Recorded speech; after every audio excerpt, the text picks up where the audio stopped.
பிஸ்மில்லாஹிர்ரஹ்மானிர்ரஹீம். அல்ஹம்துலில்லாஹி ரப்பில் ஆலமீன். வஸ்ஸலாத்து வஸ்ஸலாமு அலா சய்யிதினா முஹம்மதின் வ ஆலிஹி வ ஸஹ்பிஹி வஸல்லிம். வ பஅத். ஃபஅஊது பில்லாஹி மினஷ் ஷைத்தானிர் ரஜீம். பிஸ்மில்லாஹிர் ரஹ்மானிர் ரஹீம். வ இதா மஸ்ஸகுமுல் துர்ரு ஃபில் பஹ்ரி ضل من تدعون إلا إياه فلما نجاكم إلى البر أعرضتم وكان الإنسان كفورا. சதக்கல்லாஹுல் அலீம்.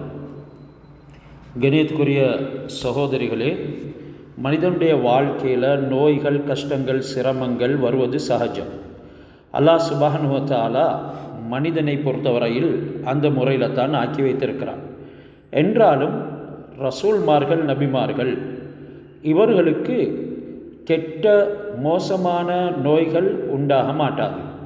அய்யூப் அலைஹிஸ்ஸலாம் அவர்களுக்கு நோய் ஏற்பட்டது, அது ஒரு சோதனையின் அடிப்படையில் ஏற்பட்டது என்ற வரலாறு எங்களுக்கு தெரியும். ஹஸரத் முஹம்மது ஸல்லல்லாஹு அலைஹி வஸல்லம் அவர்களுக்கு கூட சில சிறிய நோய்கள் ஏற்பட்டுச்சு. இப்படி நபிமார்களுக்கும் சிறிய நோய்கள் ஏற்படும்.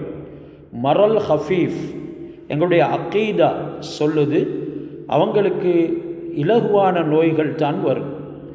முஹம்மது ஸல்லல்லாஹு அலைஹி வஸல்லம் அவங்க இந்த உலகத்தை விட்டும் பிரியக்கூடிய வஃபாத்துடைய சந்தர்ப்பத்தில் கடும் தலைவலி ஏற்பட்டுச்சு.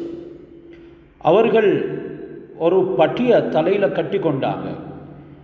எந்த அளவுக்கு காய்ச்சல், அவங்க தண்ணீரை எடுத்து தலையில் ஊற்றி கொள்வாங்க. அந்த தலையில் ஊற்றி கொள்றதுக்கு ஒரு கோப்பையில் வச்சுப்பாங்க. அவங்களுடைய தலையில் அந்த தண்ணீரை ஊற்றிக்கொள்வாங்க. 7 கிணற்றினுடைய தண்ணீரை கொண்டு வர செஞ்சாங்க.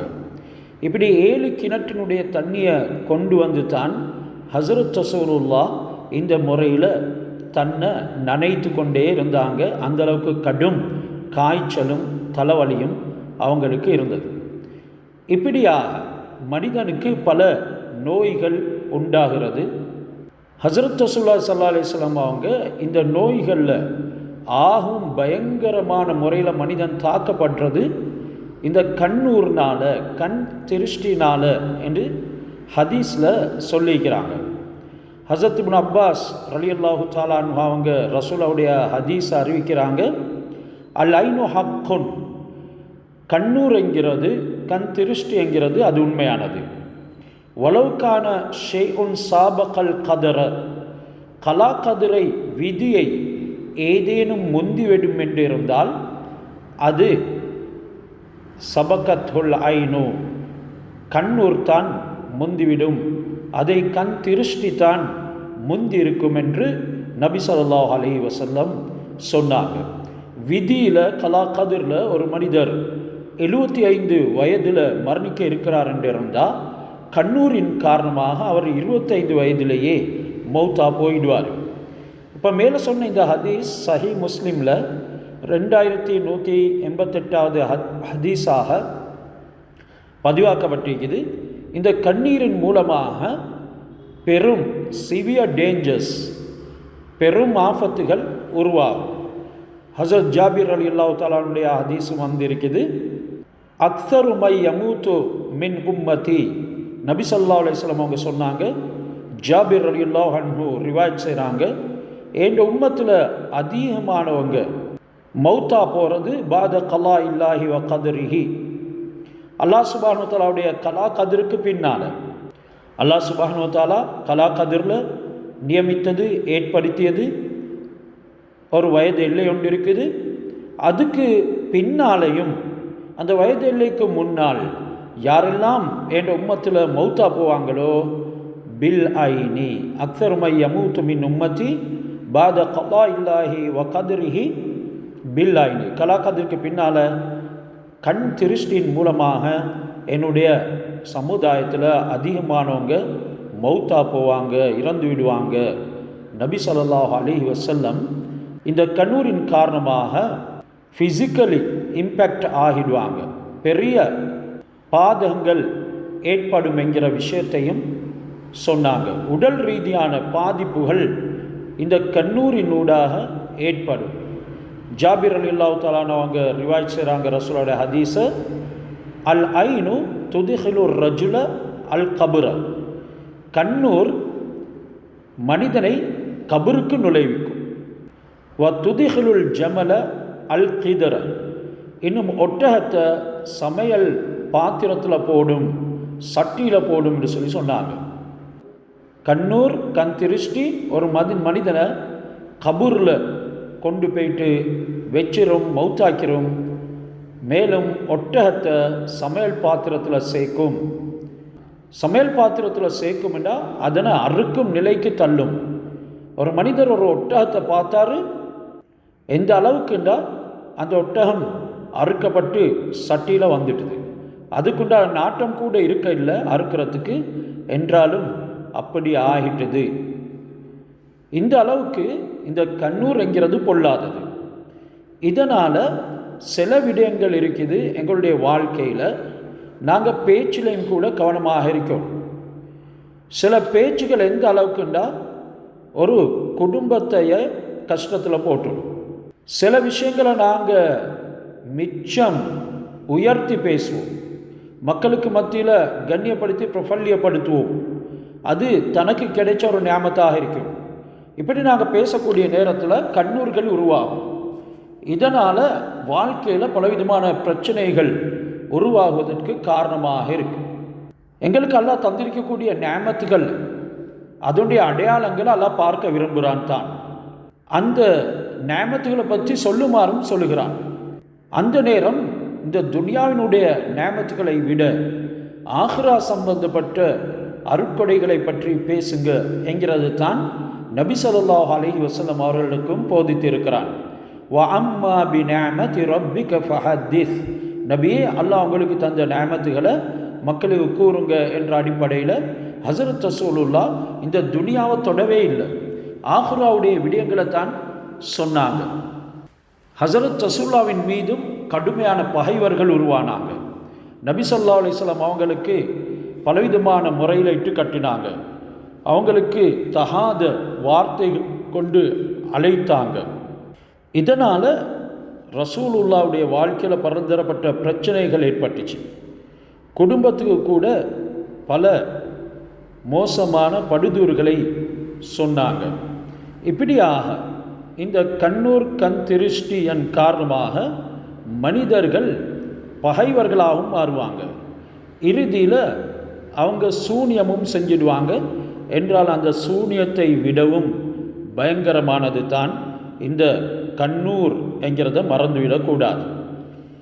இதில் இருந்து நாங்கள் பாதுகாவல் பெறுறதுக்கு முகம், கைகளை, கால்களை அல்லாஹ்வுடைய குர்ஆனின் மூலமாக ஓதி அந்த நீரினால் கழுவணும். இதுதான் ஷரியத் எங்களுக்கு சொல்லுது. இந்த முறையில் ஓதி பார்த்து அதனால் கழுவுறது, குளிக்கிறது, இது ஆகமாக்கப்பட்டு இருக்குது. அன் ஆயிஷா ரலியல்லாஹு தஆலா அன்ஹா காலத் கான யுமருல் ஆயின ஃபயதவல்லா சும்ம யக்ஸிலு மின்ஹுல் முஐன். கண்ணூர் யாருக்காவது வந்திருக்குது என்று ஹஸரத் ரசூலுல்லாஹி ஸல்லல்லாஹு அலைஹி வஸல்லம் அவங்க அறிஞ்சா அவங்களுக்கு சொல்லுவாங்க வுலு செய்யுமாறு.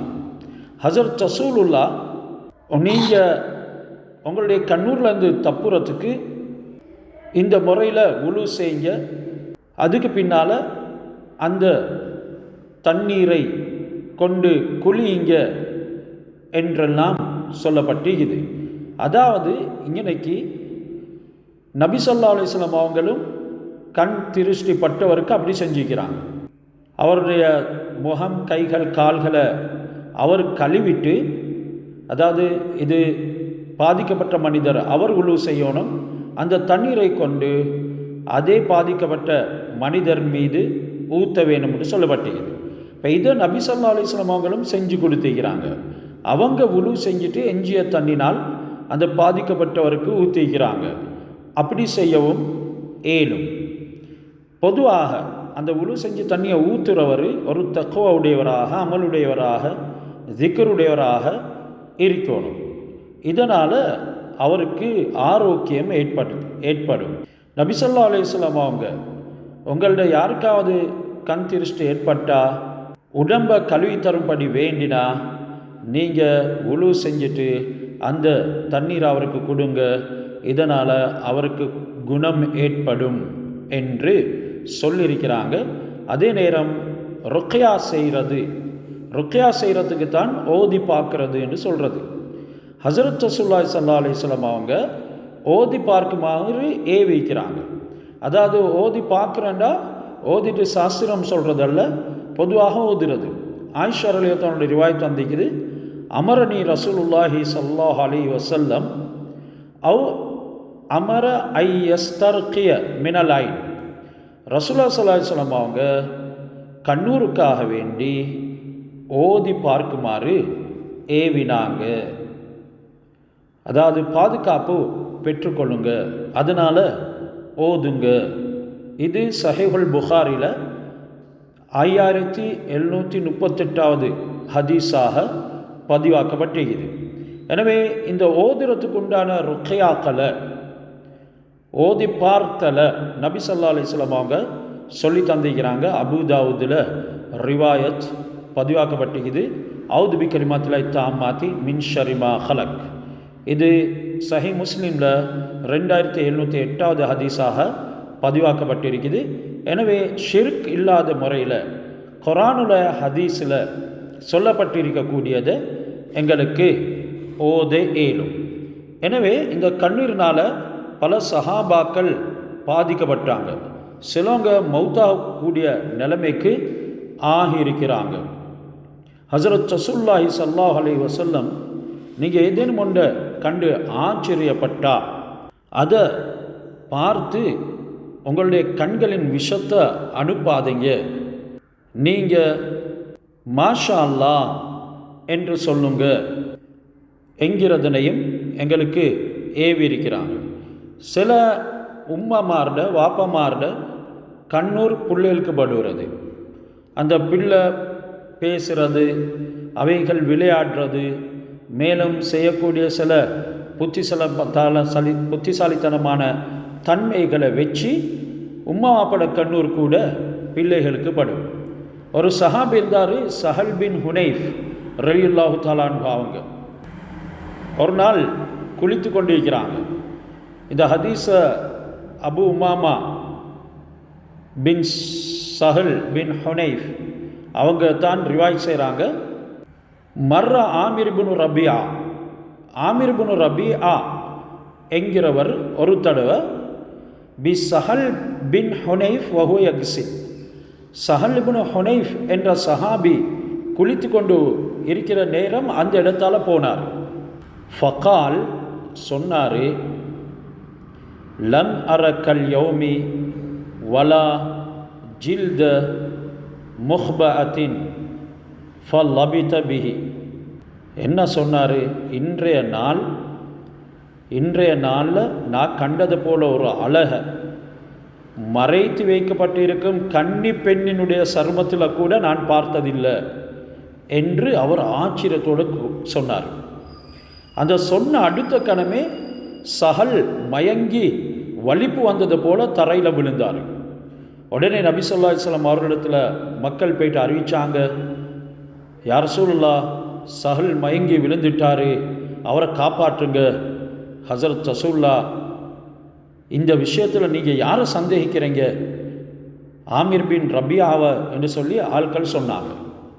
நபி ஸல்லல்லாஹு அலைஹி வஸல்லம் ஆமிரை அழைத்து, உங்களில் யாராவது உங்களுடைய சகோதரனை கொல்ல முயல்றது நல்லமா என்று கேட்டாங்க. நீங்கள் உங்களோட சகோதரனை கொல்ல பார்க்குறீங்க, அது ஏன் நீங்கள் அப்படி செய்கிறீங்க?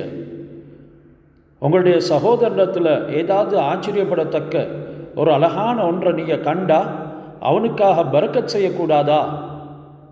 அவனுக்காக பரக்கத்துக்காக துவா செய்யக்கூடாதா? பாரக்கல்லா என்று துவா செய்யக்கூடாதா என்று கோபமாக கேட்டாங்க. பிறகு ஒரு பாத்திரத்தில் தண்ணீர் கொண்டு வந்து ஆமிரை உழு செய்யும்படி கட்டளையிட்டாங்க. ஆமிர் அவருடைய முகம், அவருடைய முழங்கர் வரைக்கும் 2 கைகளையும் 2 முழங்கால்கள் மற்றும் அவருடைய கீழாடையினுடைய உட்பகுதி ஆகிய எல்லாத்தையுமே அந்த பாத்திரத்தில் கழுவினார். பிறகு அந்த தண்ணீரை சஹல் பின் ஹுனைஃப் உடைய பின்புறமாக நின்று கொண்டு ஹஸரத் ரசூலுல்லாஹி ஸல்லல்லாஹு அலைஹி வஸல்லம் அவருக்கு தெரியாதவாறு ஊற்றுங்கன்னு சொன்னாங்க. அப்படி ஊற்றினதன் பின்னால் சஹல் எந்த நோயும் இல்லாதவரை போல எழும்பி எங்களோட நடக்க தொடங்கினார் என்று சஹாபாக்கள் சொல்லுறாங்க. இப்படி ஏராளமான சம்பவங்கள் இருக்குது. நாங்கள் மிச்சம் கவனமாக இருந்து கொள்ள வேண்டும். ஏனெனில் அல்லாஹ் சுப்ஹானஹு வ தஆலா எங்களுக்கு அதிலிருந்து தப்புவதற்கான விடயங்களை சொல்லி தந்திருக்கிறான். ஹஸரத் ரசூலுல்லாஹ்வுடைய வாழ்க்கையிலையும் எங்களுக்கு அந்த விஷயங்கள் திரட்டி தரப்பட்டு இருக்கிறது. மாஷா அல்லாஹ் லா குவத்த இல்லா பில்லா என்றும் இதமாய் கட்டங்களில் சொல்லுமாறு ஹஸரத் ரசூலுல்லாஹ் ஏவிக்கிறாங்க. இப்படி ஆமிர் பின் ரபியா ஒரு சிறந்த சஹாபி தான். அவர் வேணுமென்று சொல்லி தீங்கிழைக்கல்ல, கண்ணூர்பட இல்லை. அப்படி இருந்தும் இந்த முறையில் பாதகம் ஏற்பட்டது. அல்லாஹ் எங்கள் எல்லோரையும் இப்படியான தீங்குகளில் இருந்து பாதுகாப்பானாக. இன்றைக்கு நாங்கள் ஓத போகிறது சூரா இஸ்ராவினுடைய 67வது ஆயத். அல்லாஹ் சுப்ஹானஹு வ தஆலா கடலை பற்றி குர்ஆனில், அதாவது சமுத்திரம், கடல், இதனை பற்றி ஏராளமாக பேசுகிறான். இன்று இந்த ஆயத்தில் கடல் பற்றி சொல்லப்படுது. வைதா மஸ்ஸக்குமுல் லுர்ரு ஃபில் பஹரி லல்ல மன் ததுவுன இல்லையா.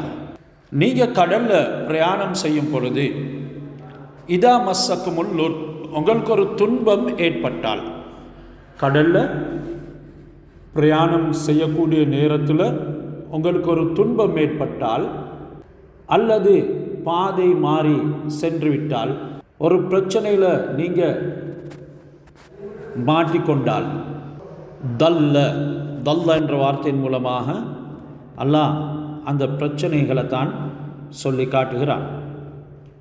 மன் ததுவுன இல்லாஹு, இப்படியான சந்தர்ப்பத்தில் நீங்கள் யாரை அழைப்பீங்க? இல்லாஹு, அல்லாஹ்வைத்தான் அழைப்பீங்க, அல்லாஹ்வைத்தான் நீங்கள் அழைப்பீங்க. ஃபலம்மா நஜ்ஜாக்கும், இப்போ அல்லாஹ் உங்களை அதிலிருந்து பாதுகாக்கிறான். இலல் பர்ரி, உங்களை தரையில் கொண்டு போய்ட்டு சேர்க்கிறான். ஃபலம்மா நஜ்ஜாக்கும் இலல் பர்ரி, உங்களை தரையில் கொண்டு போய்ட்டு அவன் சேர்த்ததன் பின்னால் அஅரல்தும், நீங்கள் அல்லாவை மறுத்து விட்டுறீங்க, புறக்கணித்து விட்டுறீங்க என்று சொல்லிட்டு, இப்படியெல்லாம் பாதுகாக்கக்கூடிய அல்லாஹ்வுடைய விடயத்தில் எவ்வளோ மோசமாக நடந்து கொள்கிறீங்க. வக்கானல் இன்சானு கஃபூரா, மனிதன் அல்லாஹ் சுப்ஹானஹு வ தஆலாவுக்கு மிகவும் நன்றி மறுப்பவனாக இருக்கிறான். குர்ஆனில் அல்லாஹ் இந்த கடலை பற்றி பேசியிருக்கிறான். கடல் மனிதனுக்கு கீழ்ப்படியக்கூடியது என்ற விஷயத்தையும் சொல்லியிருக்கிறான். அல்லாஹ் கடலை தஸ்ஹீர் பண்ணியிருக்கிறான், அதாவது வசப்படுத்தி கொடுத்திருக்கிறான் மனிதனுக்கு. அல்லாஹ்வுடைய அருட்கொடை, அல்லாஹ்வுடைய பெரிய ஆற்றல்களை ஒன்று தான் இந்த சமுத்திரம். மனிதர்கள் கப்பல்களில் பயணம் செய்கிறாங்க, புதிய மீன்களை உணவாக உண்ணுகிறாங்க, முத்து, லுப்லு, பவளங்கள், மர்ஜான், இவைகள் எல்லாமே கடல்ல இருந்து எடுக்கிறாங்க. அப்படி எடுக்கிறதுக்கு அல்லாஹ் சுப்ஹானஹு வ தஆலா அந்த கடலை வசப்படுத்தி கொடுத்திருக்கிறான். சூரத்து நஹலுடைய 14வது ஆயத்தில் வஹுவல்லதி சஹரல் பஹர லிதக்குலு மின்ஹு, அவன் தான் உங்களுக்கு பஹரை, கடலை வசப்படுத்தி தந்திருக்கிறான். அதில் இருந்து நீங்கள் சாப்பிட்றதுக்காக வேண்டி அதனுடைய மாமிசத்தை நீங்கள் புசிக்கிறீங்க. வத்தஸ்தஹ்ரிஜு மின்ஹு ஹில்யத்தன் தல்பசூனஹா, நீங்கள் சில ஆபரணங்களை அதிலிருந்து அணிந்து கொள்கிறீங்க. கடலில் இருக்கக்கூடிய முத்துக்கள், பவளங்கள், இவைகளை எடுத்து ஹில்யத்தன் தல்பசூனஹா, நீங்கள் அந்த ஆபரணங்களை அணிந்து கொள்கிறீங்க. இவைகளை எல்லாம் அல்லாஹ் தான் உங்களுக்கு தாரான். இந்த கடல் இப்படி நியமத்துகளை கொடுக்கக்கூடியதை போன்றவே அது ரொம்ப பயங்கரமான தன்மை கொண்டதும் தான். அப்படி இருந்தும் அல்லாஹ் சுப்ஹானஹு வ தஆலா மனிதனுக்கு அதை வசப்படுத்தி கொடுத்து இருக்கிறான் என்றால் மனிதன் எவ்வளவு அல்லாஹ்வுக்கு நன்றி செலுத்த வேண்டும். ஆழ்கடலில் இருள் இருக்குது.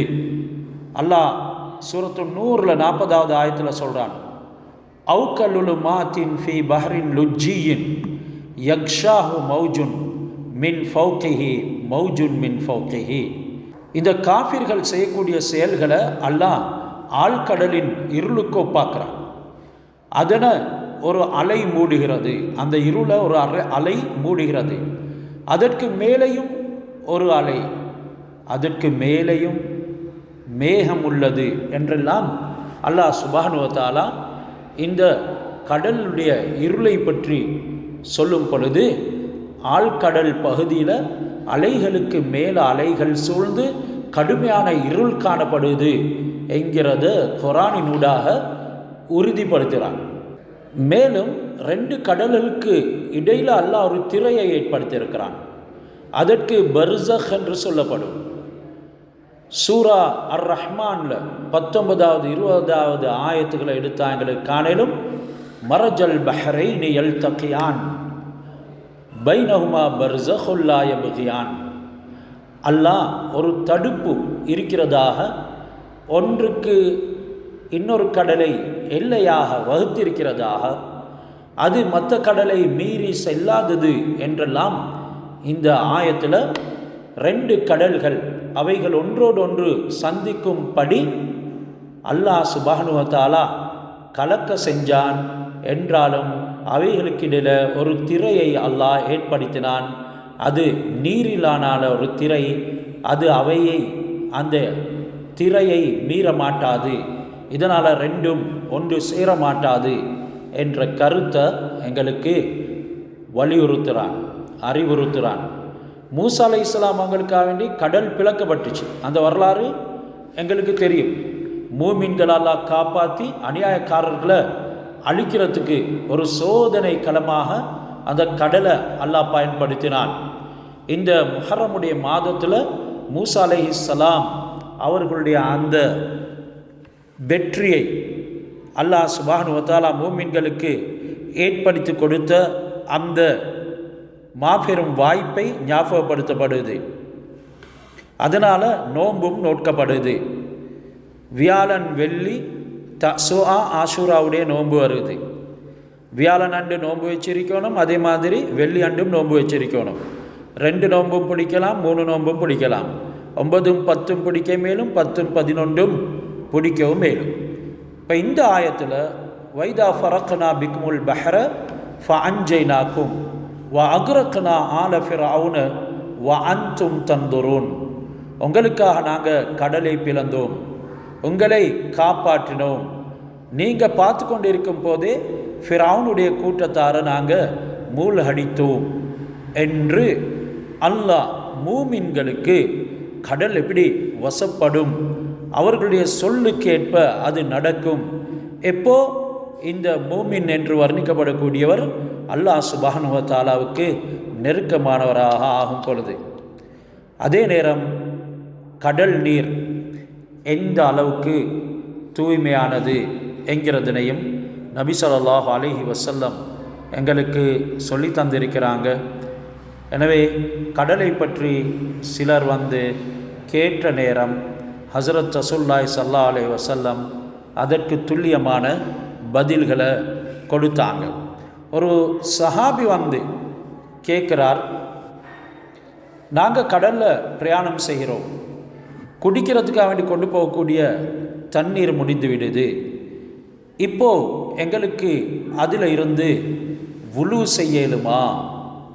நபி ஸல்லல்லாஹு அலைஹி வஸல்லம் சொல்லி கொடுக்குறாங்க, அல் பஹ்ரு மாஉஹு தஹூருன் வல் ஹில்லு மைத்தத்துஹு. கடல் அதனுடைய தண்ணீர் சுத்தமானது, சுத்தம் செய்யக்கூடியது. மேலும் அதனுடைய மைத்தத்துகள் கூட, அதனுடைய செத்தவைகள் கூட உங்களுக்கு ஹலாலாக்கப்பட்டது என்ற விடயங்களை நபி ஸல்லல்லாஹு அலைஹி வஸல்லம் அவங்க உணர்த்தியிருக்கிறாங்க. எனவே கடல் சம்பந்தமாக அல்லாஹ் நிறைய பேச இருக்கிறான்.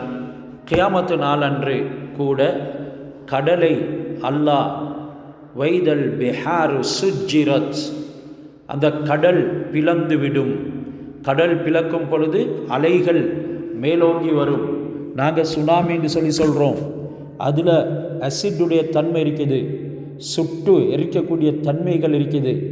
இதை மாதிரி கடல் மேல்வாரியாகவும் நெருப்பால் மூழ்கும், உள்ளுக்குள்ளாலும் அதில் பூகம்பம் ஏற்படும். இப்படி கடலுடைய தீங்குகள் வெளியாகும். கடலை அல்லாஹ் மூட்டுவான். வைதல் பிஹாரு சுஜ்ஜிரத், கடல் மூட்டப்படும் என்றெல்லாம் சொல்லியிருக்கிறான்.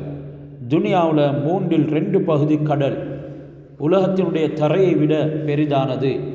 சில ரிவாயத்தில் இருக்குது, முழு உலகத்தையும் அல்லாஹ் தண்ணீராக மாற்றி அழித்து அதனை நெருப்பெடுக்க செய்வான். எல்லோரும் அந்த நெருப்புல மூழ்கிவிடுவார்கள், அவர்களுக்கு வேதனை செய்யப்படும் என்றெல்லாம் சொல்லப்பட்டிருக்கிறது. எனவே இந்த ஆயத்துடைய அடிப்படையில் சூரத்துல் இஸ்ராவுடைய 67வது ஆயத்தை பொறுத்தவரையில் கடலில் பயணம் செய்கிற நேரம் கப்பல் கவிழ்ந்து விடுமோ என்ற பயம் ஏற்பட்டுச்சுண்டா அல்லாஹ் சுப்ஹானஹு வ தஆலாவுக்கு இணை வைக்கக்கூடியவங்க அவங்க வணங்கி வந்த எல்லா தெய்வங்களையும் மறந்து விடுவாங்க. அவங்கள காப்பாற்றுறதுக்கு அந்த அல்லாஹ்வை தவிர வேறு யாரும் இல்லை என்பதை அவங்க உணர்ந்து அல்லாஹ் இடத்துல பிரார்த்தனை செய்வாங்க, துஆ கேட்பாங்க. இப்போ அந்த ஆஃபத்து நீங்கி கரையை அல்லாஹ் சுப்ஹானஹு வ தஆலா அடைய வச்சதும், அவங்க கரையை வந்து அடைந்ததும் அல்லாஹ்வுடைய பரக்கத்தால் அவங்க அல்லாஹ்வை மறந்து இணை வைக்க ஆரம்பித்துடுவாங்க. இப்படி மனிதர்கள் அல்லாஹ்வுக்கு நன்றி மறுக்கக்கூடியவர்களாக இருக்கிறாங்க. ஹஸரத் மூசா அலைஹிஸ்ஸலாம் அவங்களுக்கு அல்லாஹ் கடலை பிளந்து கொடுத்தான். பட்டாளம் கடலை கடந்தாங்க. கடலை கடந்து தரையில் போல நடந்து வந்து கரையில் வந்து இறங்கினாங்க. கொஞ்சம் முன்னேறி போகும் பொழுது ஒரு கூட்டத்தை கண்டாங்க. அல்லாஹ் இதை குர்ஆன்லையும் சொல்கிறான், சிலையை வைத்து வணங்கி கொண்டிருக்கிறாங்க. அந்த நேரம் சொன்னாங்க, மூசா இஜல்லனா இலாஹன், எங்களுக்கும் ஒரு ஆலிஹத்தன், தெய்வங்களை ஏற்படுத்தித்தாங்க, கமாலஹும் ஆலிஹா, அவர்களுக்கு தெய்வங்கள் இருக்கிறதை போல என்று சொல்லி மூசா அலைஹிஸ்ஸலாத்தை கேட்க ஆரம்பிச்சிட்டான். இந்த அளவுக்கு நன்றி மறுக்கக்கூடியவர்கள் தான் அவங்க. இப்போ இந்த ஆயத்தில் சொல்லப்பட்டிருக்கக்கூடிய விவரத்தின் படிக்கு வணங்கி கொண்டிருந்த அவங்களுடைய எல்லா தெய்வங்களையும் விட்டு அவங்க அல்லாஹ் இடத்துல துஆ கேட்குறாங்க. அந்த நேரம் அவங்க உணர்றாங்க, அந்த தெய்வங்களுக்கு எந்த உதவியும் செய்கிறதில்லை. அந்த ஆபத்தை விட்டு எங்களை பாதுகாக்கிறதுக்கு அல்லாஹ் தான் இருக்கிறான். ஆனாலும் கரையை வந்து அடைந்ததும் அவனுக்கு மறுபடியும் இணை வைக்கிறாங்க. அல்லாஹ் கேட்குறான், அஃப அமின்தும் ஐ யக்ஸிஃப பிக்கும் ஜானிபல் பர்ரி, கடலில் தான் ஆபத்து நிறைஞ்சிருக்குது, நீங்கள் அதற்றும் தப்பி கரைக்கு வந்துவிட்டோம், இப்போ கரையில் எந்த ஆபத்தும் இல்லை என்று பயமற்றவர்களாக இருக்கிறீங்களா? அச்சம் இல்லாமல் இருக்கிறீங்களா? பூமியில் புதைந்து போகிறது, மண் மாறி பொழிகிறது, கல் மாறி பெய்கிறது, இப்படியான பலவிதமான ஆபத்துகள் பூமியில் இருக்குது, கரையில் இருக்குது. இவைகளை நீங்கள் பயப்படாமல் இருக்கிறீங்களே என்கிறத தான் இந்த ஆயத்தில் அஃப அமின்தும் ஐ யக்ஸிஃப பிக்கும் ஜானிபல் பர்ரி, நீங்கள் வந்துட்டீங்க கரைக்கு, இப்போ உங்களுக்கு அச்சம் இல்லாமல் போயிட்டதா? ஜானிபல் பர், இந்த தரையின் ஓரத்தில் கரையில் உங்களுக்கு சுழி வாங்கப்பட மாட்டாது என்று பயப்படுறீங்க, பயமற்று விட்டுறீங்களா? கடலில் தான் பயந்தீங்க, கரையில் வந்ததுக்கு பிறகு இணை வைக்கிறீங்க, ஏன் பூமி உங்களை சுழி வாங்க மாட்டாது என்று நீங்கள் பயம் இல்லாமல் போயிட்டீங்களா? அவு யுர்சில் அலைக்கும் ஹாசிபா, அல்லது புயல் காற்றை அனுப்பி உங்களை அல்லாஹ் அழிக்க மாட்டான் என்று பயமற்று போயிட்டீங்களா? சும்மலா தஜிது லக்கும் வக்கீலா, பொறவு அல்லாவுடைய வேதனை வந்தா உங்களை காப்பாற்றுவதற்கு, நீங்கள் சாய்வதற்கு, அடைக்கலம் தேடுவதற்கு அந்த அல்லாவை தவிர வேறு யாரும் இல்லை. அல்லாஹ் அந்த நேரத்தில் உங்களுக்கு உதவி செய்ய மாட்டான். கடலில் தான் ஆபத்து நிறைஞ்சி, ஆனாலும் இப்போது உங்களுக்கு எந்த அளவுக்கு நம்பிக்கை தரையில் ஆபத்து இல்லை என்று, ஆனால் நாங்கள் நினைச்சா என்ன செய்வோம், உங்களை சொல்லி வாங்குவோம், புயல் காற்றை அனுப்பி உங்களை அழித்து விடுவோம். எவ்வளோ அழகான ஆயத்துகள், எவ்வளோ படிப்பினக்குரிய ஆயத்துகள். அல்லாஹ் தொடர்ந்து இப்படியான அல்லாவை மறந்து வாழக்கூடியவர்களுக்கு சொல்கிறார், நீங்கள் சோதனை, வேதனை, துன்பம், பிரச்சனை வரக்கூடிய நேரத்தில் மட்டும் அல்லாவை அழைக்கிறீங்க, அதை நீக்கினதன் பின்னால் அல்லாவை மறந்து விட்டுறீங்க என்றாலும் நீங்கள் எங்கே இருந்தாலும் அல்லாஹ் நாடினால் அவனுடைய வேதனையை கொண்டு வருவானுங்கிறத மறந்து விடாதீங்க. அமின்தும் ஐயோ ஈதக்கும் ஃபீஹி தாரத்தன் உஹ்ரா, எந்த அளவுக்கு நீங்கள் தரையில் வந்து சேர்ந்துட்டோம் என்று நிம்மதி அடைந்து அச்சம் தீர்ந்து நீங்கள் மறுபடியும் அல்லாஹ்வுக்கு இணை வைக்கிறீங்க. அமின்தும் ஐயோ ஈதக்கும் ஃபீஹி தாரத்தன் உஹ்ரா, மறுபடியும் அல்லாஹ் உங்களை அந்த கடலுக்கு அனுப்பி ஃபயுர்சில் அலைக்கும் காசிஃபம் மினர் ரீஹி, கடும் புயலை உங்களுக்கு அனுப்பி அதில் உங்களை அகப்பட செய்து ஃபயுக்ரிகக்கும் பிமா கஃபர்தும், நீங்கள் அல்லாஹ்வுக்கு மாறு செய்ததின் காரணமாக உங்களை மூழ்கடித்தால் சும்மலா தஜிது லக்கும் அலைனா பிஹி தபீஆ, பொறவு உங்களுக்கு அல்லாஹ் சுப்ஹானஹு வ தஆலாவை தவிர துயர்வதற்கு வேறு யார் இருக்கிறான்? யாருமே இல்லை. நீங்கள் மறுபடியும் மீட்டி கடலுக்கு அனுப்பப்படுறீங்க. கடலில் இருக்கும் பொழுது ஆபத்தில் சிக்கி அல்லாஹ் இடத்துல பாதுகாவல் தேடினீங்க, அல்லாஹ் கொண்டு வந்து சேர்த்தான், ஐம்பொறவு மாறு செய்கிறீங்க, மறுபடியும் அல்லாஹ் மீட்டி உங்களை கடலுக்கு அனுப்பி புயல் காற்றை அனுப்பி நீங்கள் மாறு செஞ்சதற்காக வேண்டி உங்களை மூழ்கடிச்சு பின்னர் நீங்கள் அதற்காக உங்களை பாதுகாவல் தேடுறதுக்கு யாரை காண போகிறீங்க? அப்படி உங்களுக்கு ஏற்படுறத நீங்கள் பயமற்று போயிட்டீங்களா, அச்சமற்று போயிட்டீங்களா என்கிறது தான் இந்த ஆயத்தில் கருத்து. எனவே இதில் அதிகமான ஆத்மீக விஷயங்களும் சொல்லப்பட்டு இருக்குது. தஃப்சீரில் ஒரு நுணுக்கமான விஷயத்தை எழுதுகிறாங்க. இந்த ஷரியத் ஹக்கீகத் என்று ரெண்டு இருக்குது. ஷரியத் என்கிறது ஹக்கீகத் என்ற கடலில் ஒரு கப்பலை போல. ஷரியத் மார்க்கத்தினுடைய விடயங்கள், அது ஹக்கீகத் உண்மை என்ற கடலில் ஒரு கப்பலை போல. இந்த கப்பலுடைய உதவி இல்லாமல், ஷரியத் என்ற கப்பலுடைய உதவி இல்லாமல் ஹக்கீகத் என்ற இந்த கடலை கடக்கிறதுக்கு யாராலும் முடியாது. இதில் முக்கியமான நோக்கம் அல்லாஹ்வுடைய அருள், அல்லாஹ்வுடைய கிருபை எங்களுக்கு இருக்குது என்கிறத நாங்கள் விளங்குறது. படைக்கப்பட்ட பொருள்களால் எதையும் தேடி சம்பாதிக்க முடியாது. அல்லாஹ்வுடைய தயவால், அருட்கொடையால் அது எல்லாமே கிடைக்கும். இந்த உணர்வு யார் அடைய வேணும்னு சொல்லி விரும்புகிறாங்களோ அவங்க என்ன செய்யணும்? மார்க்க கல்வியை கற்றுக்கொள்ளணும், கற்றபடி நடக்கணும், அதற்காக வேண்டி முயற்சிகளை மேற்கொள்ளணும். ஷரியத்தை கற்று ஹக்கீகத் என்ற கடலில் நடந்து அல்லாவை அடையணும். அல்லாவுக்கு நன்றி கெட்டவர்களாக வாழ்கிறத அல்லாஹ் சுப்ஹானஹு வ தஆலா இங்கே சொல்லியிருக்கிறான். நாங்கள் நன்றி மறக்கிறதன் காரணமாக சத்தியத்தை விட்டு புறக்கணித்து நஷ்டத்தின் பால் சென்றுடுவோம். பொதுவாக எங்களுக்கு தெரியும், நபிக்கு பின்னால் ஆக உயர் அந்தஸ்து யாருக்கு? சித்திக் என்பவருக்கு. சித்திகீன்கள், அபூபக்கர் சித்திக் ரலியல்லாஹு தஆலா அவங்களை போல. அப்போ இந்த சித்திக்குடைய அந்தஸ்தை அடைஞ்ச ஒருவர் 1000 வருட காலம் முன்னேறி போகிறார். பிறகு அதனை விட்டும் ஒரு நொடி பொழுது புறக்கணித்தார் என்றால் அவர் அடைந்ததை விடவும் அவருக்கு தவறிவிட்டது தான் அதிகம். உங்களுக்கு விளங்குதான் சொல்கிறது.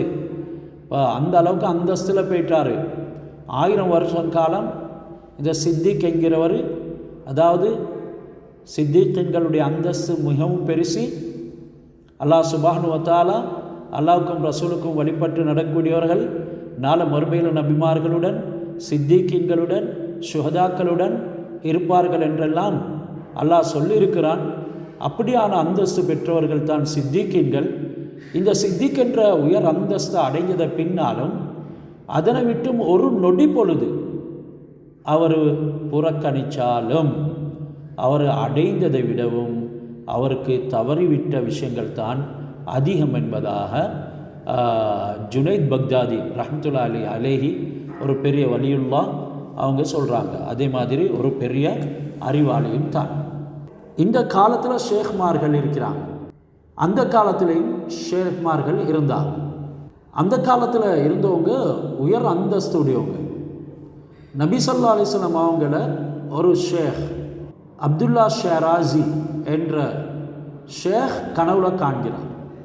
அல்லாஹ் தாலாவின் பக்கம் கொண்டு போகக்கூடிய ஒரு வழியை ஒருத்தர் அறிஞ்சு, அதாவது அல்லாஹ்வின் பக்கம் அடியானை நெருக்கி வைக்கக்கூடிய வழியை ஒருத்தர் அடைந்து அறிஞ்சு அதில் நடந்து பொறவு அதனை விட்டு திரும்பி விட்டாருண்டா, அல்லாஹ் எங்களுக்கு தீனுடைய நியமத்தை தந்திருக்கிறான், அதனுடைய அனைத்து விதமான நலவுகளையும் அறிந்து அதில் வாழ்ந்து பொறவு அதனை விட்டு திரும்பி விட்டாருண்டா, உலகத்தில் எவரையும் வேதனை செய்யாத அளவுக்கு பெரிய வேதனையில் அல்லாஹு தாலா அவரை சிக்க வைப்பான், அவரை வேதனை செய்வான் என்று ரசூலுல்லாஹி ஸல்லல்லாஹு அலைஹி வஸல்லம் அவங்க சொன்னதாக, கனவுல சொன்னதாக அந்த ஷேக், அதாவது அப்துல்லா ஷிராசி சொல்லியிருக்கிறார்.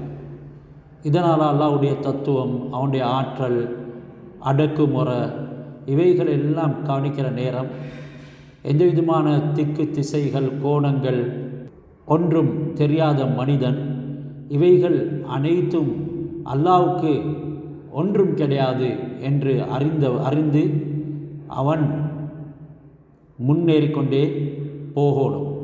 இதனால் அல்லாஹ் ஒருத்தரை வேதனை செய்ய நாடிட்டான் என்றா கடல், கரை, மேடு, பள்ளம் எதுவும் அல்லாஹ்க்கு தடையாக இருக்காது.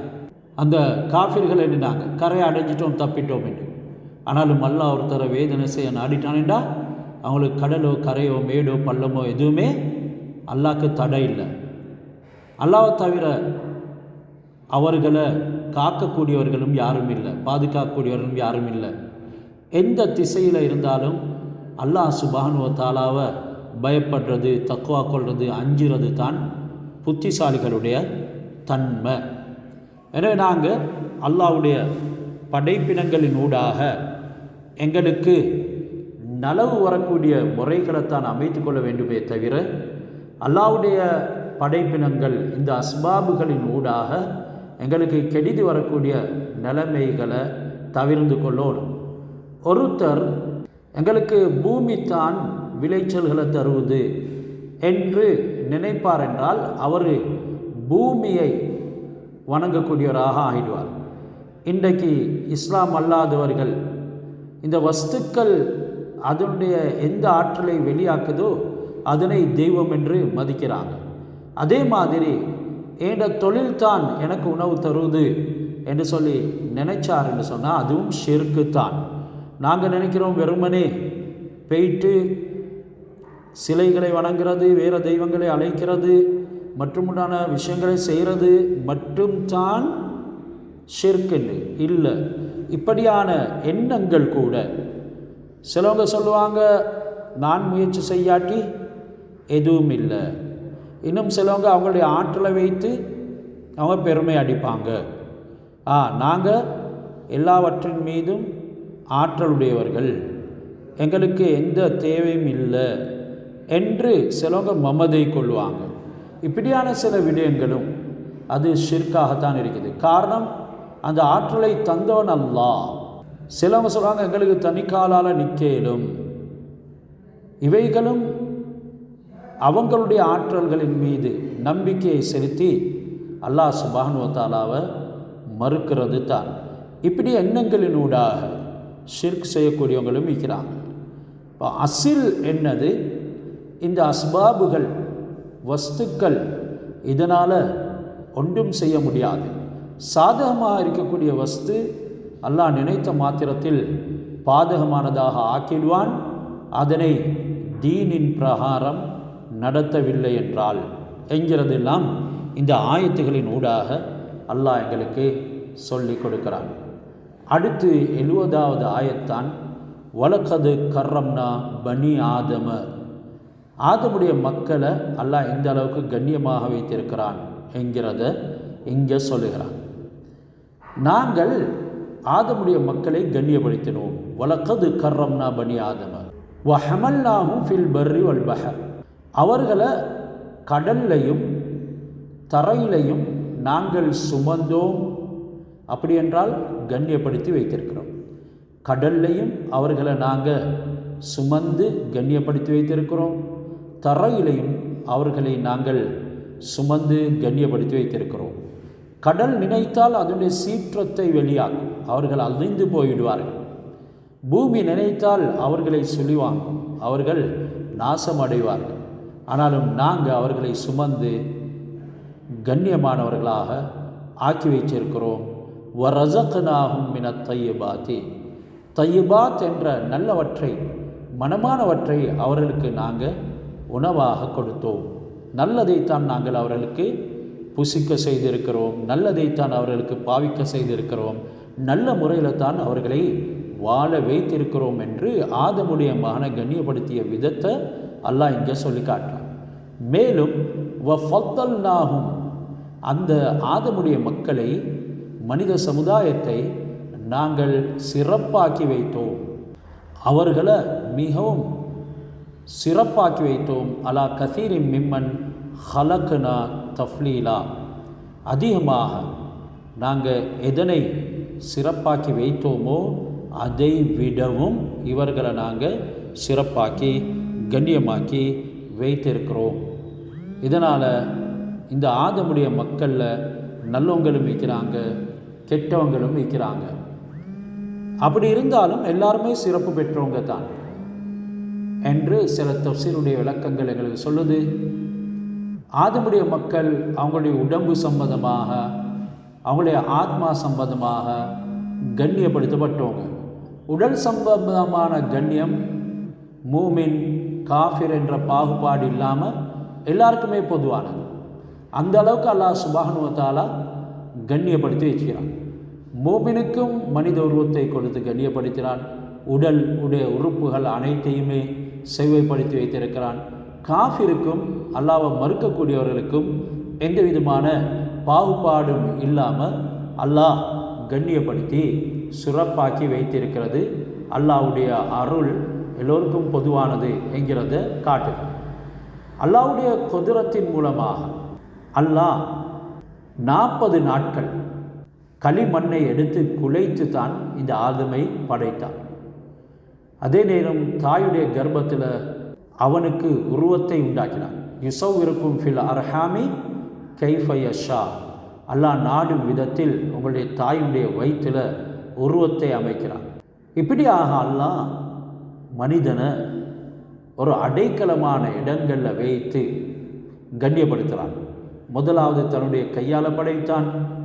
அல்லாஹ் தானாகவே அனுந்திய மண்ணை பிசைத்தான். இரண்டாவது ஃபி கராரின் மக்கீன், ஒரு பாதுகாப்பான இடத்துல கர்ப்பத்தில் அல்லாஹ் அடைக்கலம் வைத்து கண்ணியப்படுத்துகிறான். அங்கே உணவு கொடுக்கிறான். இப்படியெல்லாம் மூமின்கள் காஃபிர்கள், அல்லாஹ்வை ஏற்றவர்கள் ஏற்காதவர்கள் என்று பாகுபாடின்றி அல்லாஹ் மனிதனை அழகுபடுத்தியிருக்கிறான். எல்லாரும் சமம். தனது ஆத்மாவிலிருந்து அல்லாஹ் மனிதனுக்கு உயிரை ஊதினான். சகலவிதமான பெயர்களையும் கற்றுக் கொடுத்தான். அல்லாஹ் ஆதம் அலைஹிஸ்ஸலாத்தை படைத்து அல்லம்னா ஆதம அஸ்மா குல்லஹா, ஆதமுக்கு அனைத்து துனியாவுடைய பொருள்கள், பெயர்கள், அவருடைய சந்ததிகளில் வரக்கூடியவர்களுடைய பெயர்கள் எல்லாமே கற்றுக் கொடுத்தான். அல்லாஹ் இந்த பூமிக்கு மனிதனை அனுப்புறதுக்கு முன்னால் மனிதனை அந்த ரூஹுடைய உலகத்தில் வைத்து கேட்டான். உருதுல ரோசே மீசாக் என்று சொல்லுவாங்க. அதாவது அறுதிமானம் உடன்படிக்கை செய்யப்பட்ட நாள். அலஸ்து பி ரப்பிக்கும், நான் தானே உங்களுடைய ரப்பு. மனிதன் அதற்கு பதில் சொன்னான். அல்லாஹ்வுடைய இயற்கையான மார்க்கம் இஸ்லாம் என்கிறத அந்த நேரமே ஏற்றுக்கொண்டார்கள். துனியாவுக்கு வந்தாங்க. துனியாவுடைய அற்புதங்கள், துனியாவுடைய வஸ்துகளை பார்த்தாங்க. இவைகளை கண்டு அல்லாஹ்வுக்கு மாறு செய்யக்கூடியவர்களாக மாறிவிட்டாங்க. பொதுவாக அல்லாஹ் சில ஆத்மாக்களுக்கு, சில மனிதர்களுக்கு கண்ணியத்தை அதிகப்படுத்தியிருக்கிறார். அதில் ரசூல்மார்கள், வலிமார்கள், மூமினான அடியார்கள், அதிலும் நபிமார்களில் நுபுவத்துக்கு சிலரை தேர்ந்தெடுத்துகிறான், ரிசாலத்துக்கு தேர்ந்தெடுத்துகிறான், விலாயத், ஹிதாயத், ஈமான், இஸ்லாம் இவைகளை கொடுத்து அல்லாஹ் கண்ணியப்படுத்தியிருக்கிறான் என்கிறதெல்லாம் எங்களுக்கு விளக்கங்கள் சொல்லப்பட்டிருக்குது. அல்லாஹ் மனிதனை எந்த அளவுக்கு கண்ணியப்படுத்துகிறான். காஃபிர்களுக்கு எந்த விதமான கண்ணியமும் இல்லை, எந்த விதமான சங்கையும் இல்லை என்று அல்லாஹ் சொல்லியிருக்கிறதுனால ஆதமுடைய மக்களை நாங்கள் கட்டாயமாக சங்கைப்படுத்தி வைத்திருக்கிறோம் என்ற இந்த வசனத்துக்கு அது எந்த விதமான குறுக்கீடும் செய்யாது என்கிறதையும் விளக்கம் சொல்லப்படுது. சில இடங்களில் காஃபிர்களை அல்லாஹ் சுப்ஹானஹு வ தஆலா அந்த முறையில் எந்த விதமான கண்ணியமும் அவர்களுக்கு இல்லை, ஆக்ராவில் அவங்களுக்கு எந்த பங்கும் இல்லை என்றெல்லாம் குர்ஆனுடைய ஆயத்துகள் வந்திருந்தாலும் கூட அது ஆக்ராவில் அவர்கள் செய்யக்கூடிய செயல்களின் காரணமாக கொடுக்கப்படக்கூடிய வெகுமதிகளை வைத்து கண்ணியப்படுத்தியதைத்தான் இல்லை என்று சொல்லி அல்லாஹ் சொல்லிக்கிறார். அப்படி கண்ணியப்படுத்துறது காஃபிர்களுக்கு கிடையாது. அப்படி இல்லாமல் இந்த துனியாவில் அல்லாஹ் எல்லாரையும் ஒன்று போல கண்ணியப்படுத்தி இருக்கிறான் என்ற கருத்தை சில இமாம்கள் சொல்கிறாங்க. மனுஷன் அவனுடைய மனைவி மக்கள் அவங்கள எப்படி அறிஞ்சிக்கிறானோ அதே மாதிரி மூமின்களும் வானத்தில் அல்லாஹ்வின் மூலமாக அறியப்படுறாங்க. முகரபான மலக்க விடவும் அல்லாஹ் தஆலா இடத்துல மனிதன், மூமினான மனிதன் கண்ணிய பெற்றான். ரசூலுல்லாஹி ஸல்லல்லாஹு அலைஹி வஸல்லம் அவங்க அப்படி சொல்லிக்கிறான். மூமின் சங்கியாக்கப்பட்டிருக்கிறான் என்கிறதெல்லாம் அவனுடைய அந்த நம்பிக்கை, விசுவாசம், ஈமான், சாலிஹான செயல்கள் என்பதின் காரணமாகத்தான் அந்த அந்தஸ்து அவனுக்கு கிடைக்குது என்று சொல்லி பஹ்ருல் உலூம் என்ற கிதாபில் சொல்லப்பட்டு இந்த முறையில் வஹமல்நாஹும் ஃபில் பர்ரி வல் பஹர், தரையிலும் கடலிலும் மனிதனை நாங்கள் சுமந்தோம் என்று சொல்கிறதுக்கு ஏற்ப கடலில் பிரயாணம் செய்கிற நேரம் கப்பல்கள், படகுகள், மரக்கலங்கள் மூலமாக மனிதன் மிகவும் துல்லியமான முறையில் பயணம் செய்கிறதுக்கு உண்டான வசதி அல்லாஹ் ஏற்படுத்தி கொடுக்குறான். கரையில் ஒட்டகம், குதிரை போன்ற வாகனங்கள் மூலமாக அல்லாஹ் பயணம் செய்யக்கூடிய வசதி வாய்ப்புகளை செஞ்சு கொடுத்திருக்கிறான். இவைகள் எல்லாமே எங்களுக்கு வழிபடுமாறும் அல்லாஹ் ஆக்கியிருக்கிறான். அப்படி இல்லாட்டி அவைகள் அதனுடைய மூர்க்கத்தனத்தை வெளியாக்கி எங்களுக்கு அவைகளின் மூலமாக உதவி எடுக்க முடியாத நிலைமை ஏற்பட்டுவிடும். உடல் சம்பந்தமான விடயங்கள் கரை, அதே மாதிரி ஆத்மா சம்பந்தமான விடயங்கள் கடல் என்று சிலர்கள் அந்த மிகவும் விலாயத்துடைய நிலைமைக்கு போயிட்டு சில விளக்கங்களையும் சொல்லுறாங்க. அதாவது உடல் சம்பந்தமான நிலைமைகள் எல்லாமே கரை, ஆத்மா சம்பந்தமான நிலைமைகள் எல்லாமே கடல். எனவே இவைகளில் தீங்குகள் இருக்குது. இவைகளை விட்டும் தப்பிடுறவர் தான் ஹக்கீக்கத்தான கரையை பெற்று அல்லது அல்லாவை அடைய முடியும் என்ற விடயங்களும் சொல்லப்பட்டிருக்கிறது. அதே நேரம் அந்த ஆயத் தொடர்ந்து வஃபல்லல்னாஹும் அலா கஸீரி மிம்மன் ஹலக தஃப்லீலா, அல்லாஹ் சுப்ஹானஹு வ தஆலா படைத்த எல்லா வஸ்துகளை விடவும் மனிதனை சிறப்பாக்கி வைத்திருக்கிறான் என்கிறத இங்கே உணர்த்தப்படுது. இதனால் அல்லாஹ் பெரும் புத்தியை மனிதனுக்கு கொடுத்திருக்கிறான். நன்மை தீமையை அறிந்து கொள்ளக்கூடிய சில விடயங்கள் கற்கக்கூடிய, கேள்விகள் கேட்கக்கூடிய இப்படியான சில ஆற்றல்களையும் மனிதனுக்கு அல்லாஹ் கொடுத்து மற்ற ஏனைய மிருகங்கள் வசுகளை விடவும் ஆதமுடைய மக்களை கண்ணியப்படுத்தி வைத்திருக்கிறான். ஹஸரத் ஆதம் அலைஹிஸ்ஸலாம் அவங்களும் ஹவ்வா அலைஹிஸ்ஸலாத்து வஸ்ஸலாம் அவங்களும் பாக்கியாக இருக்கக்கூடிய எல்லாரையும் விடவும் சிறந்தவர்கள் என்கிறது எங்களுக்கு தெரிய வருது. ஏண்டா அவங்க தான் அந்த சிறப்புக்கு காரணமானாங்க.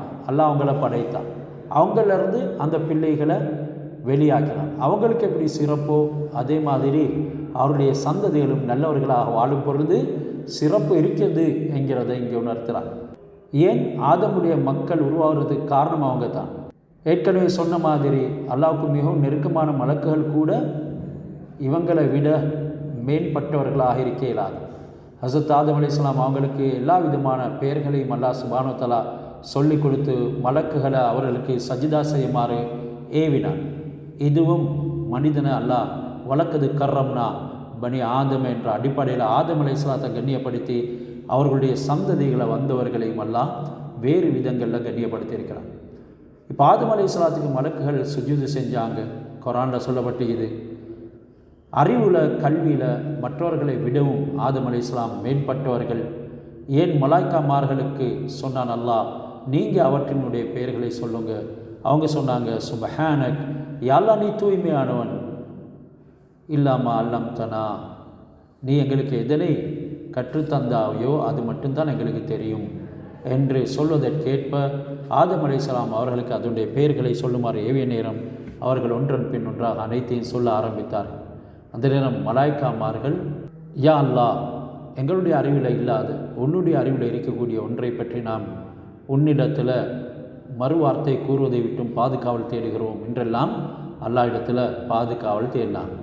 அல்லாஹ் ஆதம் அலைஹிஸ்ஸலாம், நூஹ் அலைஹிஸ்ஸலாம், இப்ராஹிம் அலைஹிஸ்ஸலாம் அவர்களுடைய குடும்பத்தார, இம்ரான் உடைய குடும்பத்தார, உலகத்தில் இருக்கக்கூடிய எல்லோரையும் பார்க்கணும் தேர்ந்தெடுத்து கொண்டான் என்று அந்த குடும்பத்தார் அல்லாஹ்வுக்கு எவ்வளவு நெருக்கமானவர்களாக இருந்தார்கள் என்றதற்காகவே குர்ஆனில் அவர்களை தேர்ந்தெடுத்து கொண்டான் என்ற வார்த்தையை கொண்டு கண்ணியப்படுத்தியிருக்கிறான். மலக்குகள் உலகத்தில் இருக்கக்கூடிய அனைவரை விடவும் அல்லாஹ் சுப்ஹானஹு வ தஆலா சில விடயங்களில் ஆற்றலை கொடுத்திருக்கிறார். இந்த மலக்குகளும் இந்த உலகத்தை சேர்ந்தவர்கள் தான். அல்லாஹ்வுடைய அர்ஷுக்கு கீழால் இருக்கக்கூடிய எல்லாமே உலகத்தோடு சம்பந்தப்பட்டது. அல்லாஹ் முர்சலான முக்கர்ரபான மலக்குகளை படைத்து அவர்களை பார்க்கிறோம் மனிதனை சிறப்பித்து வைத்திருக்கிறான். ஏன் ஈமானுடைய விடயத்தில் மனிதன் மலக்குகளை விடவும் முந்தி சென்றுடுவான். மலக்குகள் அல்லாஹ்வுடைய முக்கியமான சில விடயங்களை பார்க்குறாங்க. மலக்குகள் அரிசை சுமக்கக்கூடியவங்க வைக்கிறாங்க. மலக்குகள் அல்லாஹ்வுடைய அற்புதங்களை காணக்கூடியவங்க வைக்கிறாங்க. அல்லாஹ்வுடைய கட்டளை கொண்டு செயல்களை செய்யக்கூடியவர்களாக இருக்கிறாங்க. என்றாலும் மனிதர்கள் இவைகள் எதுவுமே காணாமல் அல்லாஹ்வை நம்பி இருக்கிறாங்க. மலக்குகளுடைய ஈமானை விடவும் மனிதர்களுடைய ஈமான் உயர்ந்து செல்லக்கூடிய நிலைமை இருக்குது. மலக்குகளுடைய ஈமான் ஒரே இடத்துல தான் இருக்கும், ஒரே அமைப்பில் தான் இருக்கும். ஆனால் மனிதனுடைய ஈமான் அது கூடும் குறையும். நல்ல விடயங்கள் செய்யும் பொழுது கூடிக்கொண்டே போகும். அவன் மலக்குகளை விடவும் மிஞ்சி விடுவான். எந்த அளவுக்கு ஒரு ஹதீஸில் ரசூலா சொன்னாங்க, ஈமானில் சிறந்தவர்கள் யார் சொன்னாங்க? மலக்குமார்கள், நபிமார்கள். ரசூலா ஒன்றுக்கும் பதில் சொன்னாங்க. மலக்குகள் அல்லாஹ்வுடைய சில விடயங்களை பார்க்குறார்கள். நபிமார்கள் யாருன்னா எங்களுக்கு வஹி வருது அப்படின்டா சஹாபாக்களான நாங்கள் தான் உங்களுடைய தோழர்கள் இல்லை. எனக்கு வஹி வர்றத சில கட்டங்களை நீங்களும் பார்க்குறீங்க. நான் உங்களோடு இருக்கிறேன், நான் அல்லாஹ்வுடைய தூதர், நீங்களும் இல்லை அப்படின்டா ஈமானில் ஆக சிறந்தவர்கள் யார்? பின்னால் ஒரு கூட்டம் வருவாங்க, அல்லாஹ்வுடைய எந்த ஒரு அற்புதங்களையும் காண மாட்டாங்க. ஆனாலும் ஆகப்பெரிய அற்புதம் குர்ஆன்ங்கிறத மறந்துவிடக்கூடாது. அதில் தானே எங்களுக்கு நம்பிக்கை இல்லையே. பொறவு அவர்கள் என்ன காணாமலேயே என்ன பின்பற்றுவாங்க, ஈமான் கொள்வாங்க. இவர்களுடைய ஈமான் தான் ஆக சிறந்தது என்றெல்லாம் சொல்லப்பட்டு இந்த ஆதமுடைய மக்களில் அல்லாஹ் மிகவும் கண்ணியப்படுத்தி வைத்திருக்கிறான். எனவே அல்லாஹ் எங்கள் எல்லோரையும் மௌத்து வரைக்கும் கண்ணியப்படுத்தி வைப்பானாக. மௌத்துக்கு பின்னாலும் நாள மறுமையிலும் எங்கள் எல்லோரையும் அல்லாஹ் சிறப்பாக்கி சங்கைப்படுத்துவானாக. எங்கள் எல்லோருடையும் நாட்டங்களை அல்லாஹ் கபூல் செய்வானாக, துவாக்களை ஏற்றுக்கொள்வானாக. வாஹிரு தவானா அனில் ஹம்துலில்லாஹி ரப்பில் ஆலமீன்.